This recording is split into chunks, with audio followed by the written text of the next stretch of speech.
pasangan kita tidak nyaman nanti. Semuanya dicemburuin. Nggak boleh teman-teman sekalian. Pelanggaran agama saja. Selanjutnya, yang ke-12, jujur modal hidupmu. Jujur dalam segala hal. Tidak ada kedustaan. Apa kata Nabi Muhammad SAW? Lazimi. Lazimi kejujuran walaupun di depan matamu kehancuran. Dan tinggalkan kebohongan walaupun di depan matamu keberhasilan. Dalam hadis yang lain dikatakan, selalulah jujur, karena jujur akan menghasilkan kebaikan, dan kebaikan akan membawa ke surga. Seseorang terus saja jujur, sampai Allah catat dia menjadi siddiq. Siddiq itu orang yang bersama dengan nabi-nabi di surga tertinggi. Minan nabiyina was-siddiqina was-syuhada'i was-salihin, gitu kan. Kemudian jauhi dusta, karena dusta akan bawa kepada perbuatan buruk, pelanggaran, dan perbuatan buruk akan bawa ke dalam api neraka. Seseorang terus saja dusta sampai dari dicatat di sisi Allah sebagai pendusta. Jujur teman-teman sekalian, jujur. Apa saja jujur, sampaikan apa adanya. Jujur itu walaupun kita salah, akan mengklirkan masalah pada saat itu. Kita salah nih, kita bilang, oh ya saya salah, saya perbaiki. Selesai, memang pahit, tapi selesai, clear. Daripada kita dusta, besok ditanya dusta lagi, lusa dusta lagi, dusta datangin saudaranya dusta yang lain, dosa dari dosa ke dosa, jadi masalah. Dan sekecil apapun dosa akan ada konsekuensi pembersihan, harus hati-hati. Hati-hati.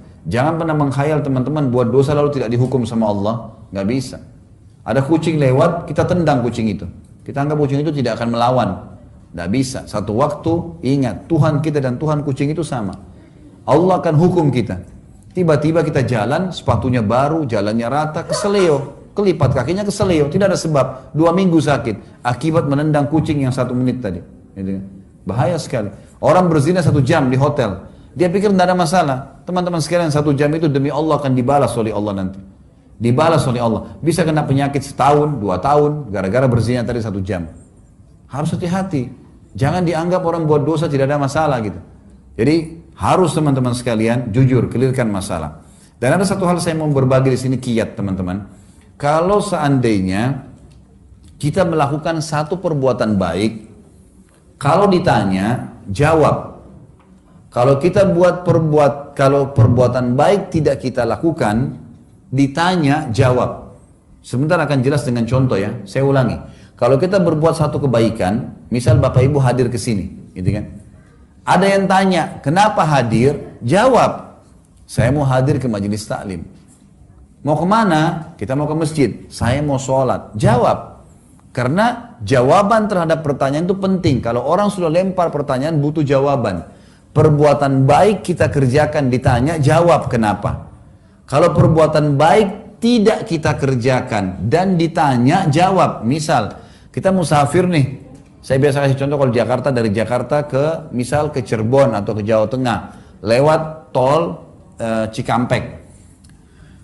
Hari Jumat, bapak-bapak harus sholat Jumat kan? Tapi musafir gugur Jumatnya. Baik, kita mampir di masjid, salah satu di pinggir jalan tol, ternyata orang baru bubar sholat Jumat. Ada satu bapak tanya kita, loh bapak nggak sholat Jumat ya? Ingat, perbuatan baik sholat Jumat. Tapi ditanya sekarang, nggak sholat Jumat ya? Jawab, saya musafir. Kan gitu, jelas. Baik, kita simpan di sebelah. Sekarang perbuatan buruk kalau kita kerjakan, jelaskan kenapa dikerjakan. Perbuatan buruk tidak dikerjakan, jelaskan kenapa. Maksudnya begini. Misal teman-teman sekalian, ini gelas saya tidak sengaja kesentuh, jatuh. Pelanggaran, buruk kan? Kenapa kok saya jatuhin gelas, jatuh misalnya. Saya pinjam mobil teman, tabrak sesuatu. Kan salah ya. Perbuatan salah. Baik, kalau kita melakukan satu perbuatan salah, jangan diam, jelaskan. Memberikan penjelasan terhadap perbuatan kita. Maaf ya, saya salah. Tapi tadi saya tidak sengaja kesentuh, jatuh.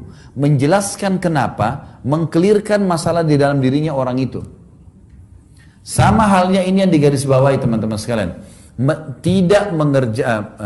Tadi kan mengerjakan perbuatan salah. Tidak mengerjakan perbuatan salah, jelaskan. Contoh begini, ada teman-teman yang sudah ikut pengajian, kemudian sudah berubah nih, nggak mau lagi ke diskotik, nggak mau lagi buat dosa, teman-temannya banyak.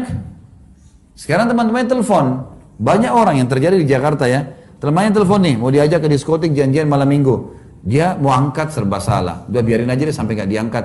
Begitu sudah 3 kali temannya miss call, dia alhamdulillah, dia sudah tidak telepon lagi. Jadi kesannya kayak lari. Kan itu. Kira-kira besok dia telepon lagi nggak? Telepon lagi. Caranya gimana? Angkat telepon itu. Assalamualaikum, waalaikumsalam. Ayo kita ke diskotik yuk. Waduh maaf, saya sudah ikut pengajian sekarang. Setahu saya itu nggak boleh. Nanti jadi begini. Nah kamu sekali-sekali hadir pengajian saya. Ya. Insya Allah besok lusa nggak bakal ditelepon tuh. Ya. Tapi sudah clear. Banyak orang enggak kan? Dia sembunyi dari kenyataan itu. Maka harus hati-hati teman-teman sekalian. Jadi difahami poin seperti itu. Ini kita sudah masuk ke masalah jujur modal hidupmu. Kemudian tolong menolong yang